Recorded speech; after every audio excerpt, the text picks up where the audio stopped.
Good afternoon and welcome. My name is Magistra Fianna of Clare, mundanely Wendy Hennequin, and welcome to my medieval fanfiction class. I regret that I am not able to be with you in person this Penzic. I have the misfortune of having broken my elbow, but I thought I would film this for you and talk about medieval fanfiction with you. I hope you find the course useful and instructive. Now, I have some real-world qualifications for teaching about medieval fiction. Mundanely, I am a PhD in medieval literature. I am also in the SCA a laurel in Bardic arts and literature. But specifically about medieval fan fiction, I am a fangirl. I am a fangirl of several franchises, most of them modern, but some of them not so modern. And I have some experience writing fan fiction. And if you wish to contact me with any questions about this presentation, my email is on the screen. It's fiannaclaire, one word, all lowercase, @gmail.com, and I'd love to hear from you.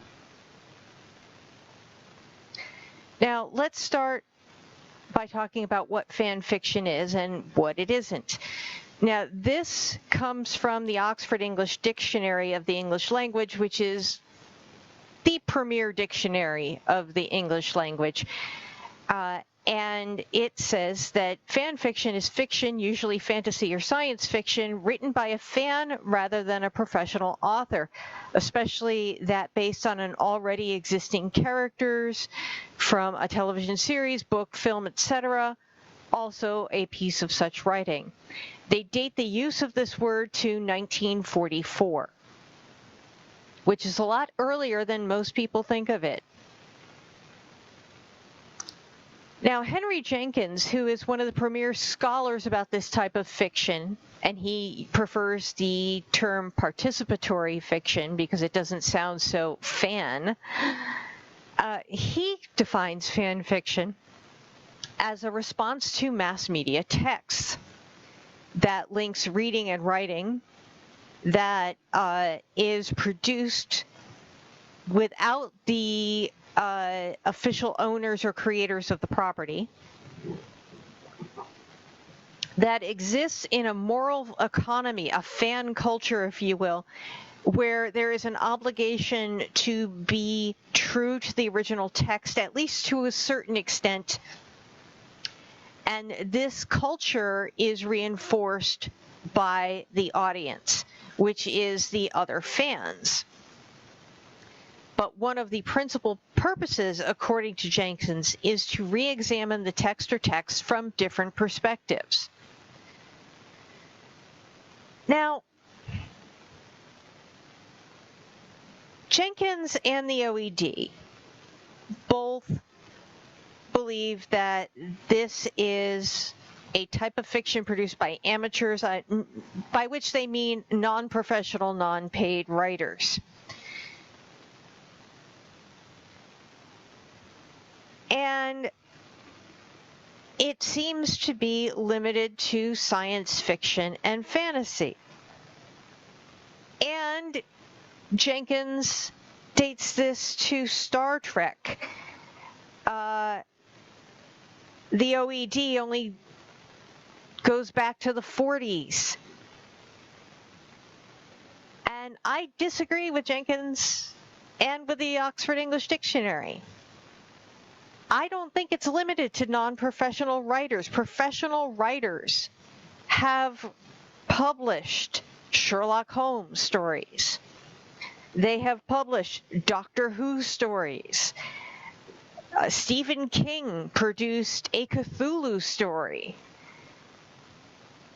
A lot of professional writers lately have been writing fan fiction of Shakespeare's plays. Paul Doherty, the mystery writer, has published a series based on Chaucer's Canterbury Tales. And recently we have this deluge of Pride and Prejudice fan fiction, including Pride and Prejudice and Zombies, P.D. James writing a mystery set in the Pride and Prejudice universe. We have Hank Green producing a series on YouTube called The Lizzie Bennet Diaries.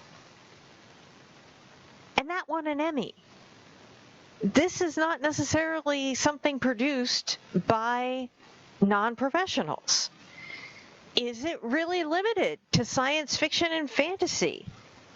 Jenkins mentions in other places an essay in Fans, Bloggers, and Gamers about genres other than fantasy and science fiction. He mentions Twin Peaks, the old series specifically. Fan fiction sites include work on historical series like Downton Abbey, as well as anime series. So I don't know if it's limited the way that Jenkins thinks, or the OED for that matter. And is this really new? Is it only dating to the 60s or the 40s? I don't think so. I think it goes back a lot further. A colleague of mine, an 18th century scholar, talks about people rewriting the ending of the novel Clarissa because they didn't like the fact that it ends so badly. Everybody dies. Not to mention that in the 18th century, they took Shakespeare's King Lear and rewrote the ending because they didn't like the ending where everybody dies in that one either. At the International Congress on Medieval Studies in 2017, there was a panel which talked about Christine de Pizan, the medieval writer, and other medieval authors producing a species of fan fiction. And I disagree with Jenkins' definition. I disagree with the limitations. I disagree that this is only a 20th and 21st century sort of thing. And another scholar, Amy Jamison, actually agrees with me. Now, she agrees that fan fiction is a writing that continues, interrupts, reimagines, or just riffs on stories and characters other people have already written about. It's an old form, though, she says. She talks about the retelling of heroic stories, which I will get to shortly. She says it often uses new technologies for publication, which is where I disagree with her because I think it doesn't necessarily need new technologies. And she at least says it's often written by non-professionals and usually not for profit. But that is a 20th and 21st century thing. And that has to do with copyright. And here is what I think fan fiction is. Fiction based on already existing character settings, plots, but written by someone other than the original creator. I agree with Jamison that it can be written by a professional or a non-professional. Often exploring alternative perspectives or endings, unexplained time in the plot. Or it may shift the focus to secondary characters or insert new characters into the setting. And may expand upon the setting or the characters or the universe. And if it's retelling a story, tells it differently, either from another perspective, a different part of the story, adds prequels, adds sequels, whatever. And if we look at it this way, this goes way back. I think we need to go back a slide.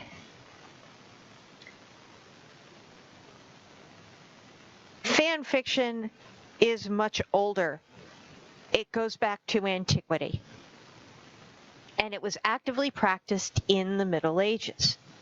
Because, and that is the slide I previewed, conditions of fan culture now are similar to the conditions of fan culture or fiction culture in the Middle Ages, where, as Jenkins says, fans are central to how culture operates. Well, the Middle Ages was a fan culture. Everybody wanted to hear the stories about King Arthur, about Troy, about the Bible, about the saints. And they are an active audience.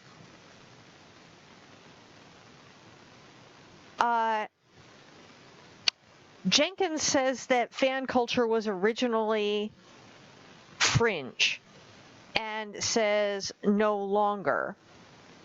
But it wasn't fringe in the Middle Ages at all, ever. It was part of it was just culture. It was part of everyday life. You had a bard or a jongleur or a trovador or a juglar in Spanish or whoever, and you say to that bard, hey, I heard, tell me a story about King Arthur. And they would tell you their story about King Arthur. Audience participation was crucial, and audience made their preference known. Now, in our culture, fan fiction presents certain legal problems, and that legal problem is generally copyright. Copyright didn't exist in the Middle Ages. Once an author published something, sent it out into the world, it was considered fair game for other authors to pick up on it, riff on it, retell it, repackage it, reinvent it, because copyright didn't exist. And authors, even distinguished authors like Chaucer, like Shakespeare, like Euripides, took characters, took plots, and added their own spin to things, often changing details, sometimes even changing the ending. Shakespeare's source for King Lear is Geoffrey of Monmouth's History of the Kings of Britain, in which Cordelia doesn't die, which is a major change that Shakespeare makes. And because the Middle Ages didn't have copyright, there was this idea that the culture owns ideas. We have a distinction now between cultural ownership of a universe and works that are owned individually. So there are certain things in our culture that pre-existed before copyright, before I think the cutoff is 1923, that are fair game because they are considered part of the culture, not to mention that their owners are not alive to reinforce copyright and to, put up the tear down notices on YouTube. So certain things are no longer owned. They're considered fair game, fair use, fair property. Things like Shakespeare's plays, things like Troy, things like Robinson Crusoe. These things are now considered culturally owned. So a writer could professionally tell a story that is a retelling of Robinson Crusoe and publish it without any problem. In the Middle Ages, everything was considered like that. There was no author, there was no owner. Well, there were authors. There was no author-owner who could enforce ownership of the idea. And the difference it makes now in the 20th and 21st century is who can profit from the universe. It doesn't stop fan fiction from happening. There are reams of Harry Potter fan fiction out there. There are reams of Star Wars fan fiction. But those writers cannot profit off of those stories. Middle Ages, that problem didn't exist.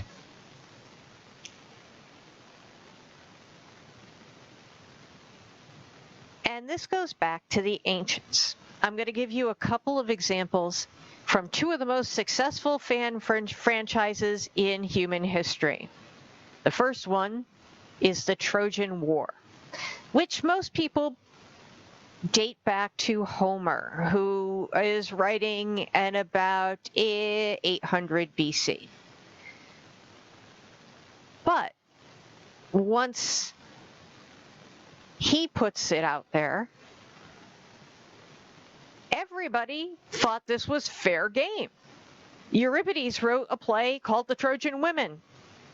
Aeschylus wrote a series of plays, one of which is Agamemnon.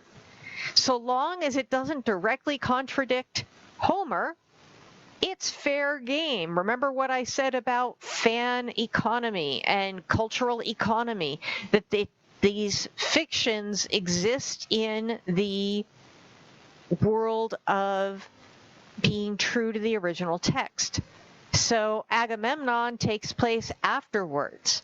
Virgil's Aeneid starts when Troy falls, which doesn't take place in either the Iliad or the Odyssey, and follows a different character.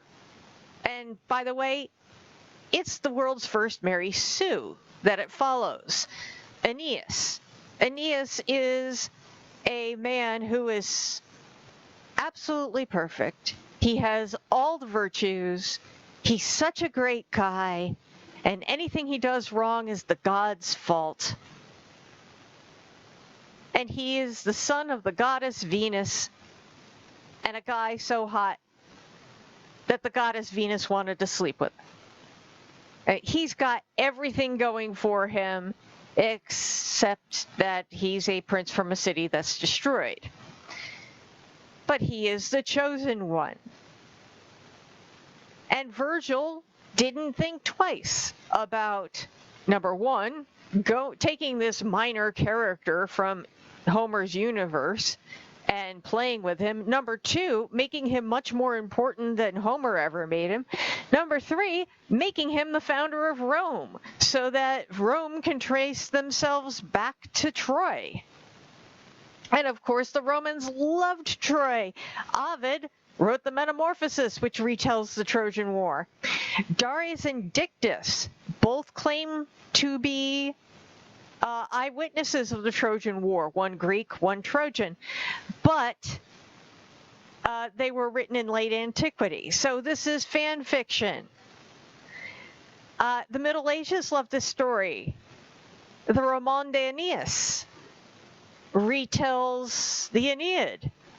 Troilus and Cressida picks up on some minor characters and goes to town.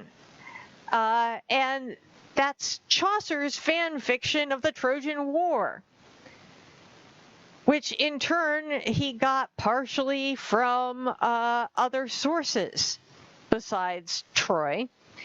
And then somebody writes fan fiction of Chaucer's Troilus and Cressida, and it's called The Testament of Cressid. And then Shakespeare writes fan fiction of Chaucer's fan fiction, Troilus and Cressida, the play. And we are still writing and rewriting Troy.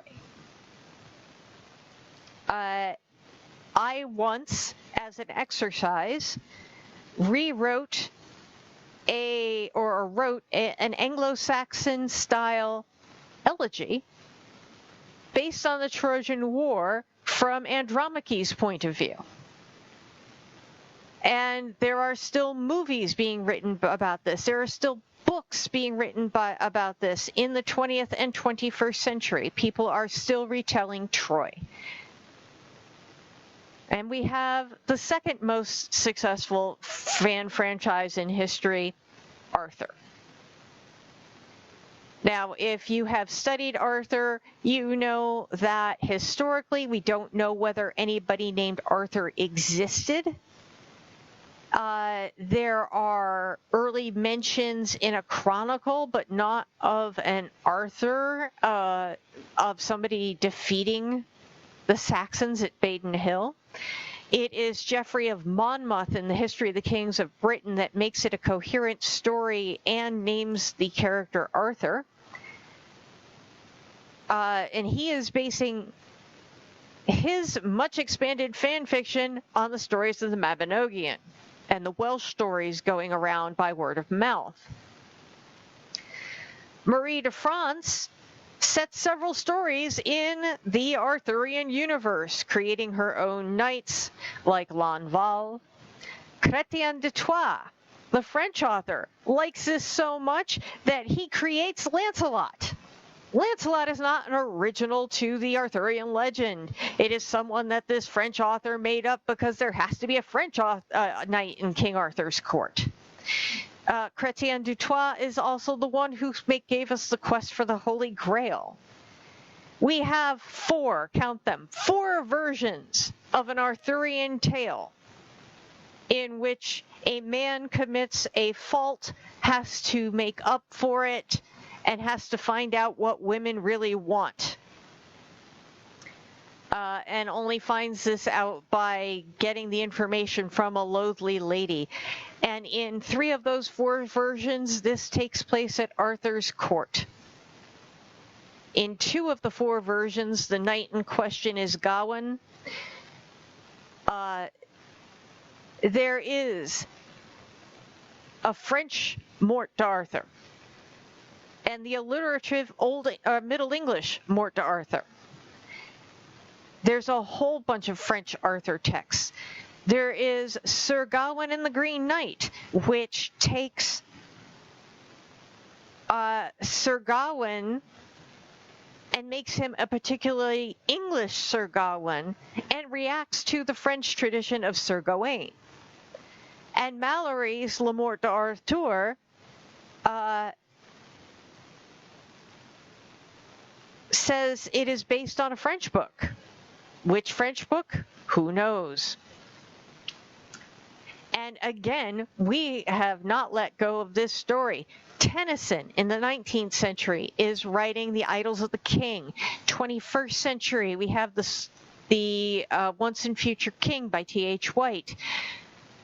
We have a whole slew of Arthurian retellings. We have the movie Excalibur.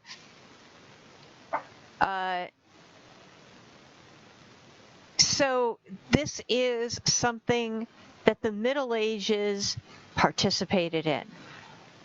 And they loved it, loved it, loved it, loved it. And I have found all sorts of medieval fan fiction. My apprentice, Toki Redbeard, once wrote as a challenge the story of Beastclarvet from Marie de France, as if it were a Norse saga. And then we found the Icelandic translation of Beastclarvet. They actually did it.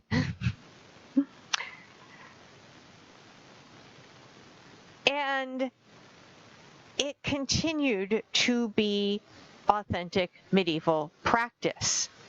There are famous medieval and Renaissance fan fiction authors, Marie de France, as we have mentioned, Chrétien de Troyes, as we have mentioned. Dante is taking the Bible's extended universe and fan fiction and running with it. Boccaccio plays with Troy. He also plays with the Statius Thebaid and retells that. And Chaucer takes everything Boccaccio did and does it again. Mallory, as we have mentioned, is basing his Morte d'Arthur on other French texts.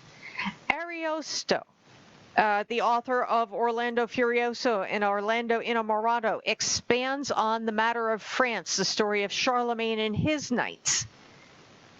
And Spencer takes Ariosto and runs with him. And of course, Shakespeare steals from absolutely everybody. Novels in French, novels in Italian, history, Holinshed's Chronicles, Plutarch's Lives, nothing was off limits. So in summary, fan fiction is an authentically medieval and classical and Renaissance practice. It is not a lesser art form. It is not just for geeks and amateurs. It is not stealing or violating anybody's moral or ethical rights. It was part of the normal mainstream medieval composition practice. And therefore, we as Recreation can freely use all the medieval universes. We can use Camelot, we can use Troy, we can use the Bible, we can use saints' lives. There are so many tellings and retellings of saints' lives, and that's another class entirely, and I do have another class on that. Not this year, but maybe catch me next year. And they loved just telling and retelling the same stories. This is not a cop-out. This is not amateurish. This is something professionals did. Chaucer did it. Shakespeare did it. And they got paid for it because copyright didn't exist. Now, many of our bards and storytellers and our singers and songwriters already freely use the medieval universes. And I encourage you to do that as well, but treat it like a fan. Get immersed in that universe. Be true to that universe. If that means you have to add a new character to explore your universe, go ahead. That was practice as well. Almost every language had an Arthurian story based on the hometown knight for them going to Arthur's court. And in fact, once as an exercise, when I was telling my world literature class about that, I said that if we were to write an Arthurian fan fiction, an Arthurian story, our knight would come from the state of Tennessee because that is where I teach. And, you know, he would be, or she would be, the son or daughter of the king of Tennessee, if there were a king of Tennessee. And they would be Gawain's best friend because everybody's Gawain's best friend because he's such a great guy. And things such as that. So freely play in the medieval universe. Make it your own, but treat it like with the respect of a fan. Now, you can use other Scadians' universe too, and this is where it gets tricky. Because we do live in the 21st century where some of our singers, songwriters, performers, storytellers are actually making money. They are copywriting their work and using it to make a living. And that is wonderful. But it means if you want to use their work, you must get their permission. And that is courtesy too. You know, if you want to play in my universe, I'd be happy to have you. But run the idea by me first. And if they say no, well, it is courtesy to accept that no as an answer. But I think we need to do this more in each other's universes as well as the medieval universes because it was fan fiction practice and medieval practice. So I thank you very much for attending my class. I hope it was useful and interesting to you. I hope that you enjoy using the medieval fan fiction universes, and that includes anything you can get on your hands on. If you want to write Icelandic sagas, or a continuation of an Icelandic saga, go to town. If you want to take an offhand mention in Othello, such as Othello's speech about all the stories he told Desdemona, and you want to write the prequel to Othello, go for it and enjoy it. But do it right. Treat it like a fan, immerse yourself in that universe, do some good research, and be true to your text. And I hope to hear your productions in time. And thank you again. Enjoy Penzic.